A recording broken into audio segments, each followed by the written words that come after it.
Et on vous montre un homme de paix, en tout cas c'est comme ça qu'il se présente.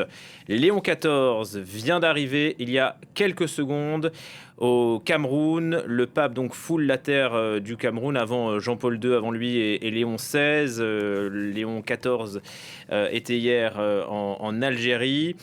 Beaucoup de rencontres politiques, rencontres religieuses. Il devrait également délivrer un message de paix, de réconciliation dans ce pays déchiré par la crise dans les régions anglophones, mais aussi les crises électorales. Beaucoup d'attentes donc avec cette visite de 3 jours du pape au Cameroun, Marcel Amoko.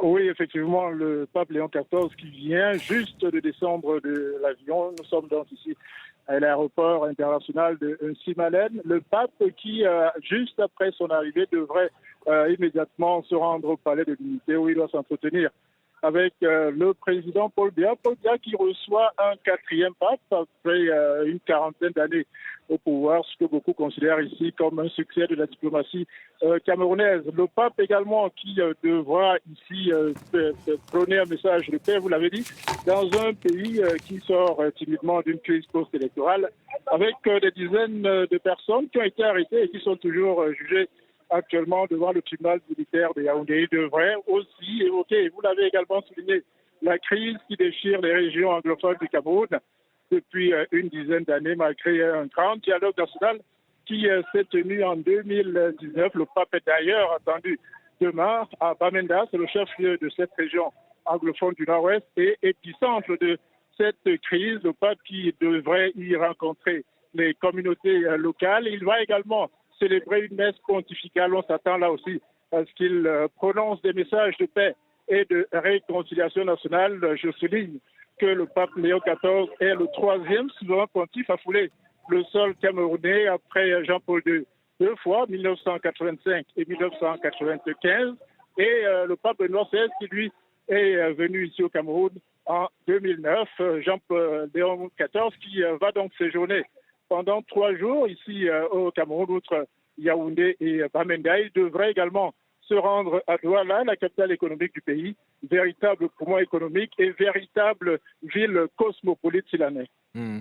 Voilà le pape qui est face à l'armée camerounaise et qui va rencontrer dans un instant Paul Biya. Vous le disiez, Marcel, c'est la 4e fois que le président camerounais reçoit un pape, après Jean-Paul II à 2 reprises, Benoît XVI, Léon XIV. Tout va bien donc entre le palais présidentiel et le Vatican. On dit même que le Cameroun est le pays chéri des papes. Ça se vérifie encore aujourd'hui. Qu'est-ce qui lie le Cameroun et le Vatican, Marcel? Peut-être c'est ce rôle de médiateur, médiatrice de l'Église?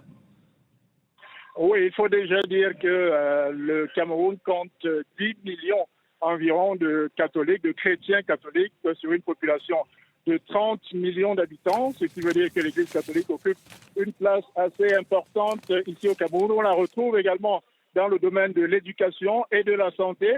Et puis, vous le savez également, le Cameroun est un pays où cohabitent plusieurs communautés religieuses, chrétiennes, animistes et musulmanes. C'est peut-être aussi un message de bon vivre, de vivre ensemble, que le pape devrait encore célébrer ici au Cameroun, qui, vous l'avez également dit, est un pays, certains l'ont appelé la terre des papes, puisque c'est le 3e pape qui arrive ici, après donc Jean-Paul II 2 fois et puis Benoît XVI en 2009.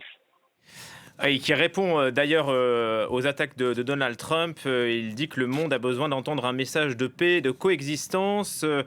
Voilà donc Léon XIV qui vient d'arriver au Cameroun. Beaucoup d'attentes sur place avec donc ces rencontres, que ce soit politique avec le président Paul Biya, de la société civile, ces déplacements dans les régions anglophones, mais aussi à Douala, terre plutôt frondeuse. On verra s'il y a des manifestations. En tout cas, on le disait tout à l'heure avec notre invité, il y a aussi ce désir de certains opposants à Paul Biya de porter leur voix, notamment pour la libération des détenus politiques qui sont estimés à plus de 3000 depuis 8 ans. Merci beaucoup Marcel Amoko et peut-être à tout à l'heure pour